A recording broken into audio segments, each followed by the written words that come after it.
ओम श्री अनंत कोटि ब्रह्मांड नायक राजाधिराज योगीराज पार ब्रह्म श्री सच्चिदानंद समर सद्गुरु साईनाथ महाराज की जय हो।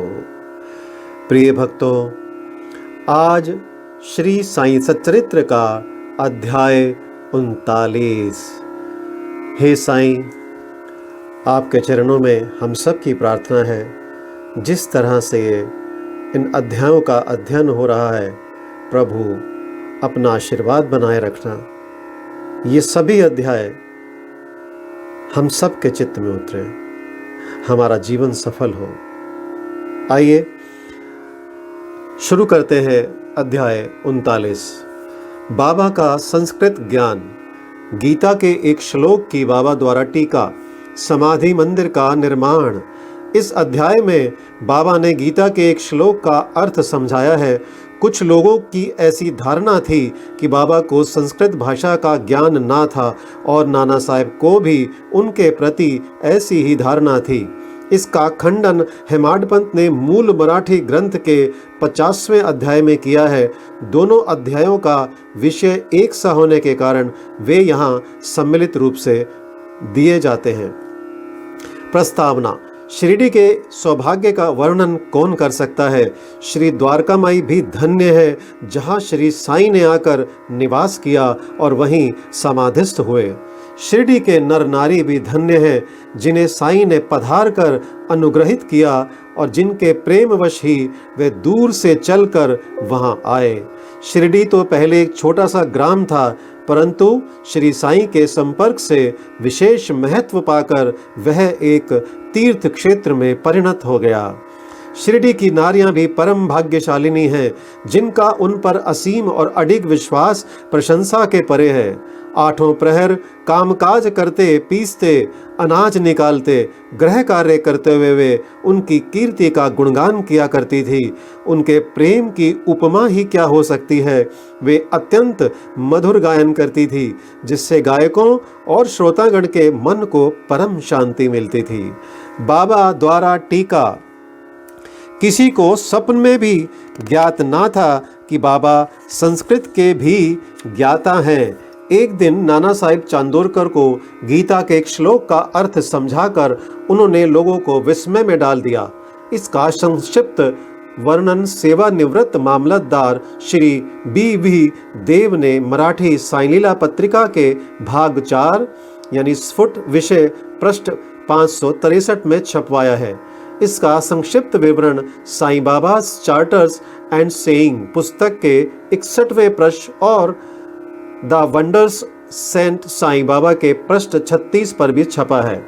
ये दोनों पुस्तकें श्री बी नरसिंह स्वामी द्वारा रचित हैं।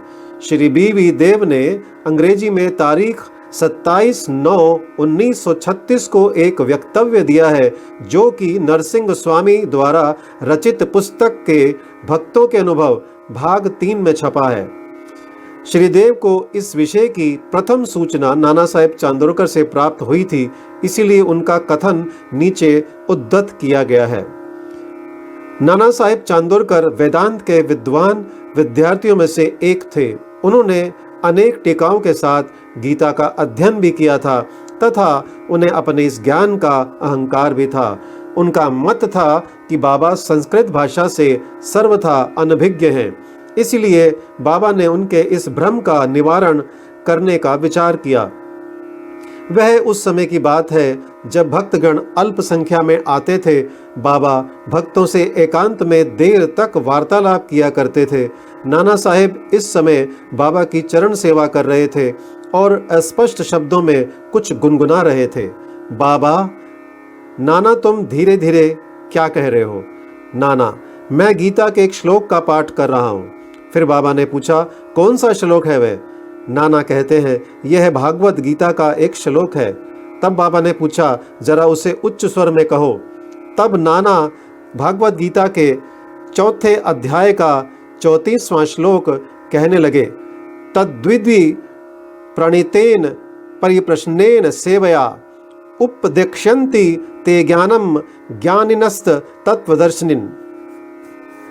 फिर बाबा ने पूछा, नाना क्या तुम्हें इसका अर्थ विदित है? नाना: जी महाराज। बाबा ने पूछा, यदि विदित है तो मुझे भी सुनाओ। नाना कहने लगे कि इसका अर्थ है, तत्व को जानने वाले ज्ञानी पुरुषों को भली प्रकार दंडवत कर सेवा और निष्कपट भाव से किए गए प्रश्न द्वारा उस ज्ञान को जान। वे ज्ञानी जिन्हें सद्वस्तु यानी ब्रह्म की प्राप्ति हो चुके हैं तुझे ज्ञान का उपदेश देंगे। तब बाबा बोले, नाना मैं इस प्रकार का संकुल भावार्थ नहीं चाहता। मुझे तो प्रत्येक शब्द और उसका भाषातरित उच्चारण करते हुए व्याकरण सम्मत अर्थ समझाओ।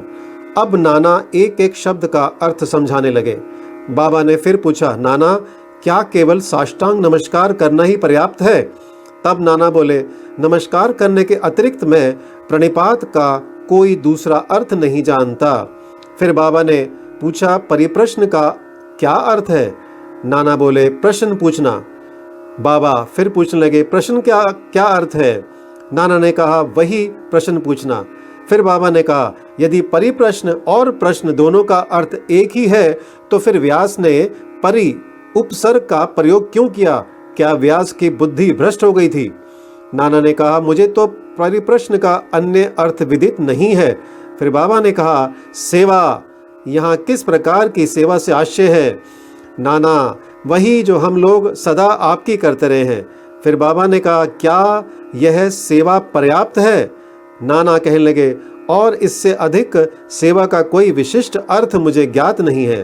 फिर बाबा ने कहा, दूसरी पंक्ति के उपदेक्ष्यन्ति ते ज्ञानम में क्या तुम ज्ञानम शब्द के स्थान पर दूसरे शब्द का प्रयोग कर इसका अर्थ कह सकते हो? नाना ने कहा, जी हाँ।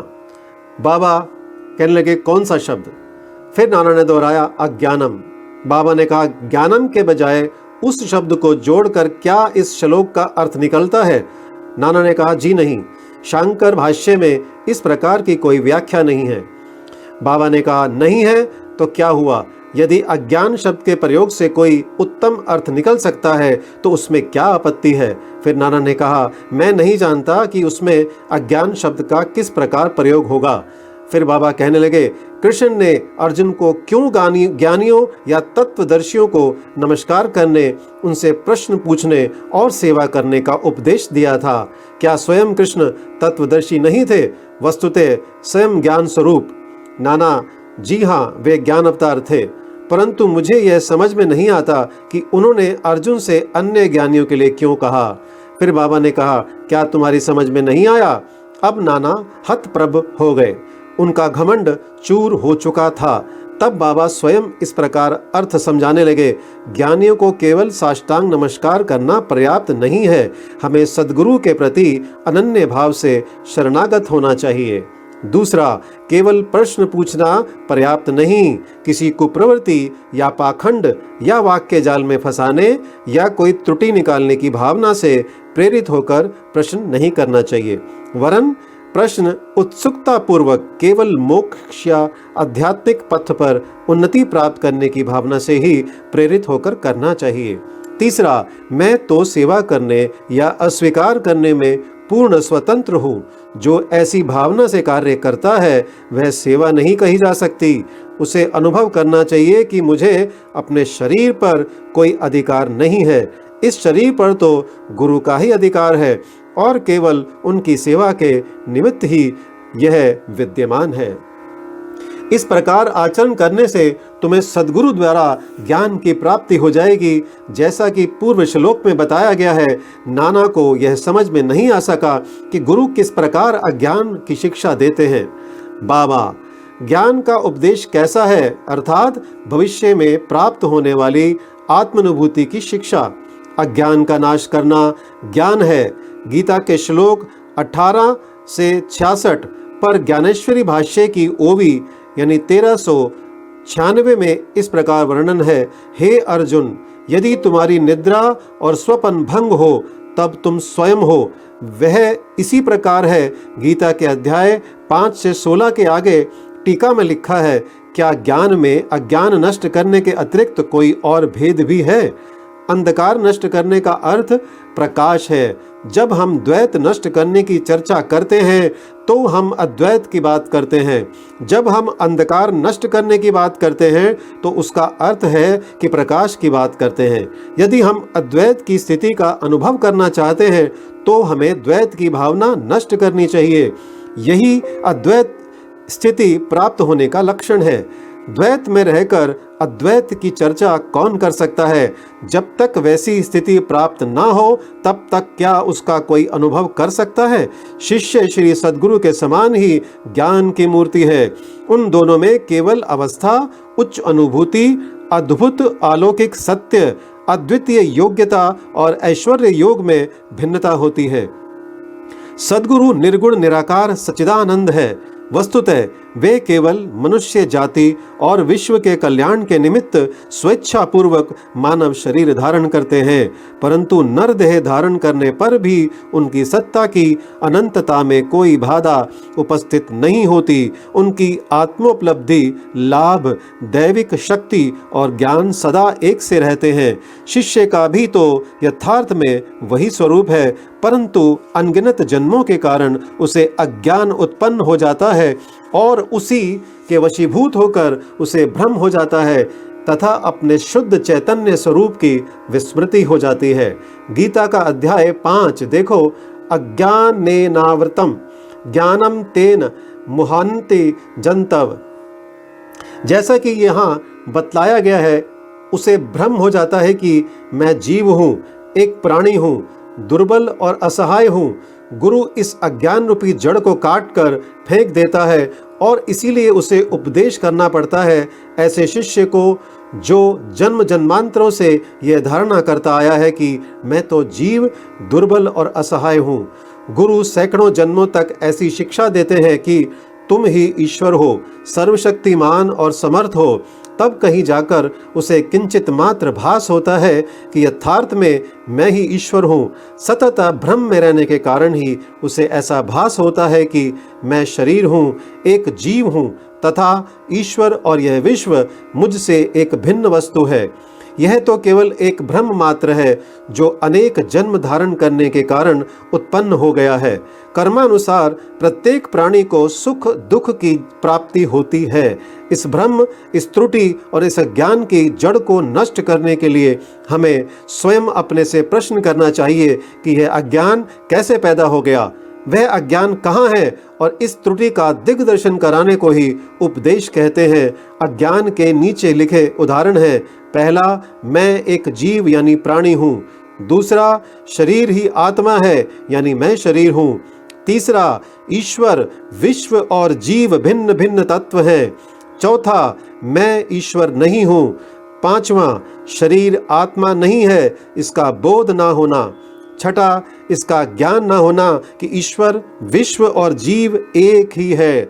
जब तक इन त्रुटियों का उसे दिग्दर्शन नहीं कराया जाता तब तक शिष्य को यह कभी अनुभव नहीं हो सकता कि ईश्वर, जीव और शरीर क्या है, उनमें क्या अन्योन्याश्रित संबंध है तथा वे परस्पर भिन्न हैं या अभिन्न हैं अथवा एक ही। इस प्रकार की शिक्षा देना और भ्रम को दूर करना ही अज्ञान का ज्ञानोपदेश कहलाता है। अब प्रश्न यह है कि जीव तो स्वयं ज्ञान मूर्ति है, उसे ज्ञान की क्या आवश्यकता है? उपदेश का हेतु तो केवल त्रुटि को उसकी दृष्टि में लाकर अज्ञान को नष्ट करना है। बाबा ने आगे कहा, पहला, प्रणिपात का अर्थ है शरणागति। दूसरा, शरणागत होना चाहिए तन मन धन से अर्थात अनन्य भाव से। तीसरा, कृष्ण अन्य ज्ञानियों की ओर क्यों संकेत करते हैं? सद्भक्त के लिए तो प्रत्येक तत्व वासुदेव है। भागवत गीता 7 से 19 अर्थात कोई भी गुरु अपने भक्त के लिए कृष्ण है और गुरु शिष्य को वासुदेव मानता है और कृष्ण इन दोनों को अपने प्राण और आत्मा। भागवत गीता अध्याय 7 से 18 पर ज्ञानदेव की टीका। क्योंकि श्री कृष्ण को विदित था कि ऐसे अनेक भक्त और गुरु विद्यमान हैं, इसलिए उनका महत्व बढ़ाने के लिए ही श्री कृष्ण ने अर्जुन से ऐसा उल्लेख किया। समाधि मंदिर का निर्माण। बाबा जो कुछ करना चाहते थे उसकी चर्चा वे कभी नहीं करते थे, प्रत्युत आसपास ऐसा वातावरण और परिस्थिति का निर्माण कर देते थे कि लोगों को बाद में उनका निश्चित परिणाम देखकर बड़ा अचंबा होता था। समाधि मंदिर इस विषय का उदाहरण है। नागपुर के प्रसिद्ध लक्षाधिपति श्रीमान बापू साहेब बूटी सकुटुंब शिरडी में रहते थे। एक बार उन्हें विचार आया कि शिरडी में स्वयं का एक वाड़ा होना चाहिए। कुछ समय के पश्चात जब वे दीक्षित वाड़े में निद्रा ले रहे थे तो उन्हें एक स्वप्न हुआ। बाबा ने स्वप्न में आकर कहा कि उनसे कहा कि तुम अपना एक वाड़ा और एक मंदिर बनवाओ। श्यामा भी वहीं शयन कर रहा था और उसने भी ठीक वैसा ही स्वप्न देखा। बापू साहेब जब उठे तो उन्होंने श्यामा को रुदन करते देखकर उससे रोने का कारण पूछा। तब श्यामा कहने लगे, अभी अभी मुझे एक स्वप्न आया था कि बाबा मेरे बिल्कुल समीप आए और स्पष्ट शब्दों में कहने लगे कि मंदिर के साथ वाड़ा बनवाओ, मैं समस्त भक्तों की इच्छाएं पूर्ण करूंगा। बाबा के मधुर और प्रेम पूर्ण शब्द सुनकर मेरा प्रेम उमड़ पड़ा तथा गला रूंध गया और मेरी आंखों से अश्रुओं की धारा बहने लगी, इसलिए मैं जोर से रोने लगा। बापू साहेब बूटी को आश्चर्य हुआ कि दोनों के स्वप्न एक से ही हैं। धनाढ्य तो थे ही, उन्होंने वाड़ा निर्माण करने का निश्चय कर लिया और श्यामा के साथ बैठकर एक नक्शा खींचा। काका साहेब दीक्षित ने भी उसे स्वीकृत किया और जब नक्शा बाबा के समक्ष प्रस्तुत किया गया तो उन्होंने भी तुरंत स्वीकृति दे दी। तब निर्माण कार्य प्रारंभ कर दिया गया और श्यामा की देखरेख में नीचे मंजिल, तहखाना और कुआं बनकर तैयार हो गए। बाबा भी लैंडी को आते जाते समय परामर्श दे दिया करते थे। आगे यह कार्य बापू साहेब जोग को सौंप दिया गया। जब कार्य इस तरह चल ही रहा था उसी समय बापू साहेब जोग को एक विचार आया कि कुछ खुला स्थान भी अवश्य होना चाहिए जिसके बीचों बीच मुरलीधर की मूर्ति की भी स्थापना की जाए। उन्होंने अपना विचार श्यामा को प्रकट किया तथा बाबा से अनुमति प्राप्त करने को कहा। जब बाबा वाड़े के पास जा रहे थे तभी श्यामा ने बाबा से प्रश्न कर दिया। श्यामा का प्रश्न सुनकर बाबा ने स्वीकृति देते हुए कहा कि जब मंदिर का कार्य पूर्ण हो जाएगा तब मैं स्वयं यहाँ निवास करूँगा, और वाड़े की ओर दृष्टिपात करते हुए कहा, जब वाड़ा पूर्ण बन जाएगा तब हम सब लोग उसका उपभोग करेंगे, वहीं रहेंगे, घूमेंगे फिरेंगे और एक दूसरे को हृदय से लगाएंगे तथा आनंद पूर्वक विचरेंगे। जब श्यामा ने बाबा से पूछा कि क्या यह मूर्ति के मध्य कक्ष की नींव के कार्य आरंभ का शुभ मुहूर्त है, तब उन्होंने स्वीकारात्मक उत्तर दे दिया। तभी श्यामा ने एक नारियल लाकर फोड़ा और कार्य प्रारंभ कर दिया। ठीक समय में सब कार्य पूर्ण हो गया और मुरलीधर की एक सुंदर मूर्ति बनवाने का प्रबंध किया गया। अभी उसका निर्माण कार्य प्रारंभ भी ना हो पाया था कि एक नवीन घटना घटित हो गई। बाबा की स्थिति चिंताजनक हो गई और ऐसा दिखने लगा कि वे अब देह त्याग देंगे। बापू साहेब बहुत उदास और निराश से हो गए। उन्होंने सोचा कि यदि बाबा चले गए तो वाड़ा उनके पवित्र चरण स्पर्श से वंचित रह जाएगा और मेरा सब लगभग 1 लाख रुपया व्यर्थ हो जाएगा। परंतु अंतिम समय बाबा के श्रीमुख से निकले हुए वचनों ने मुझे वाड़े में ही रखना केवल बूढ़ी साहिब को ही संतावना नहीं पहुंचाई वरन अन्य लोगों को भी शांति प्रदान की। कुछ समय के पश्चात बाबा का पवित्र शरीर मुरलीधर की मूर्ति के स्थान पर रख दिया गया। बाबा स्वयं मुरलीधर बन गए और वाड़ा साईं बाबा का समाधि मंदिर। उनकी अगाध लीलाओं की था कोई ना पा सका। श्री बापू साहेब बूटी धन्य हैं जिनके वाड़े में बाबा का दिव्य और पवित्र पार्थिव शरीर अब विश्राम कर रहा है। श्री सद्गुरु साईनाथ परमस्तु। शुभम भवतु। ओम साई राम।